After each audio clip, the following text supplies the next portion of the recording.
How's it going, everybody? It's Leo here, and today I am finally back with a power to the pedal video, but it's a little bit special.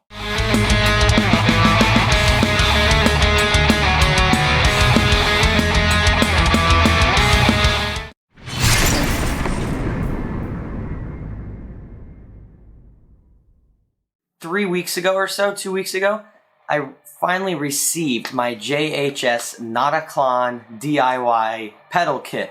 It's essentially a do-it-yourself pedal kit that's based around the, I would say, infamous Klon Centaur pedal, which is like thousands and thousands of dollars, and it's like super mysterious because the circuit board is like covered in like epoxy or whatever it is, and no one really knows how to replicate it, quote unquote, but I think by now people know how to replicate it, which is kind of why we have the Notaklon and so many other clones that are very similar to it. And honestly, I don't know who on earth would pay 5 to 10 grand for an overdrive pedal. The Notaklon was $99. I have prepared this little video walking you through all the steps. I'm going to tell you how easy it is on a scale of 1 to 10, 10 being really hard, 1 being really easy.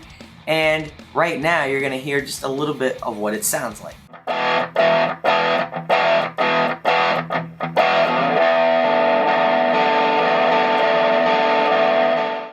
Alright, now that that's out of the way, let's get to building this thing.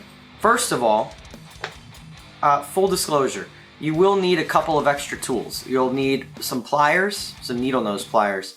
You'll need a Phillips head screwdriver and a really small flathead screwdriver. So there is a little bit extra to it. Now, the first thing you do, when you open it up, you see you have the casing, you have the circuit board. I was being very careful to take it out. I didn't want to accidentally try to pull it out and then something broke, so I was very careful with it.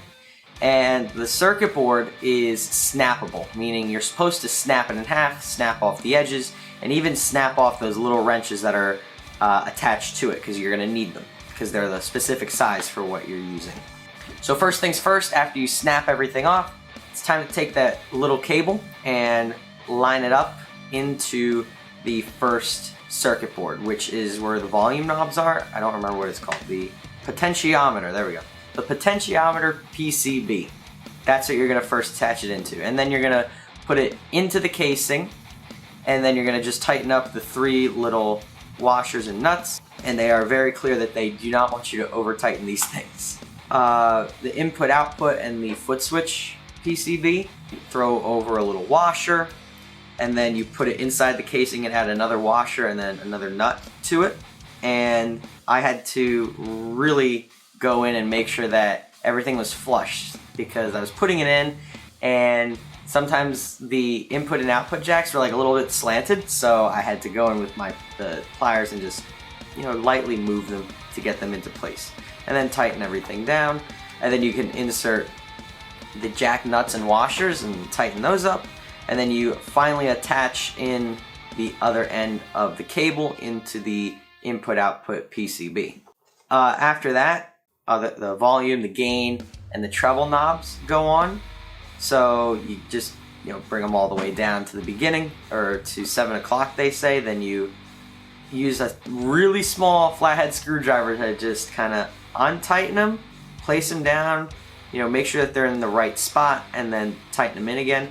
I did have to do the, I believe that's the gain knob a couple times. You'll see me kind of struggling with it, because I actually didn't tighten down the nut washer perfectly, so that's why. And then lastly, this is an optional step, and I did not do it until I tested the pedal, so I'll probably go back and do it, and that is the goop. This is kind of the gimmick behind the whole Notaklon, is the secrecy of covering up the diodes in the pedal, which is what the Klon Centaur is known for, essentially, is putting this little goop, or what, I don't know what it really is, over the top of the diodes so that people wouldn't copy the sound. So that's kind of the gimmick with this thing, and once again, I pointed out here, I didn't put it on until I tested the pedal to make sure it works, because once you put it on, the warranty is voided. It is no longer usable. So if it became, if there was a problem, you know, when you put it on, they would not honor the warranty. And then I did the 10th step because it says it is not optional. Sign and date the back plate, which I did. And then I tightened down the screws and added the stickers, and then I just added my own writing on the back for 9-volt in and out, just because. And to be honest, this casing, you could probably design the hell out of it, because even with the Sharpie, you know, it looks like you can go wild with some cool designs, and I might even try that out. So now that the thing is put together, it's time to see the full test. So here is the signal chain. I'm just going through my pedal board with the Notaklon at the very end. I'm not using any of the other pedals, even the noise gate, because I want to get the full sound. This is going to be going into my brand new, which I do want to make a video on eventually, my Boss Katana head. I've always wanted a Katana head. You've seen a video or 2 videos about the Katana combo amp, and now I have the head, which I've kind of always wanted. So be on the lookout for that sometime in the hopefully near future. So that's going in to the Katana. It's on the clean channel with everything turned to noon on the EQ band, and then everything kind of at about 9 o'clock in terms of the volume and gain, so it's got a nice clean sound. And then I'm plugging into a 2x12. I got rid of my big 4x12 cab and sold that, and now I still have my little 2x12 that I don't think I ever mentioned, with a vintage 30 and a kind of cheaper speaker that is really no brand. So it's going into that. So here's the rest of the demonstration. I'm playing my Squier Strat tuned to E standard and just, you know, chugging along on some chords, playing a couple little riffs, no demo song, just want you to hear the pure sound of it. And this is coming through my Rode camera microphone.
Alright everybody, so that's kind of wrapping it up here for the Notaklon build and reviews. In terms of the sound, I like the sound. I am more of a heavy metal person, but I do like a little bit of everything, so I do like the sound of this pedal. I think it would be a really good rock and roll pedal. Just kind of fun to mess around with. And then on a scale of 1 to 10, how easy was this thing to put together? I would give it a 2 out of 10. Very, very easy. It can be a little bit nerve-wracking when you're snapping off the end pieces of the circuit boards that you don't need, and some of them were a little difficult to get off, and I didn't show all of that, but other than that, it was pretty straightforward because everything's already done for you. Basically just assemble the thing inside the casing. Now, was it worth $99?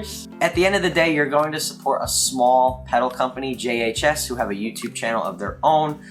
So you are helping out the little guys. They sell pedals that are $99 pre-assembled. So you having to do the work, I don't know if it's $99. I don't know if it's $99, but could I say I'm not happy with it? No, I'm actually happy with it. I think it was a fun little project to do. I'm finally glad I got to get around doing it. It's kind of down to, you know, the value you put on putting into it. Anyways, guys, thank you so much for watching, and that's the end of the video. Don't forget to like, subscribe, comment, and share if you care. My name is Leo. This is the life of Leo, and I will see you next time.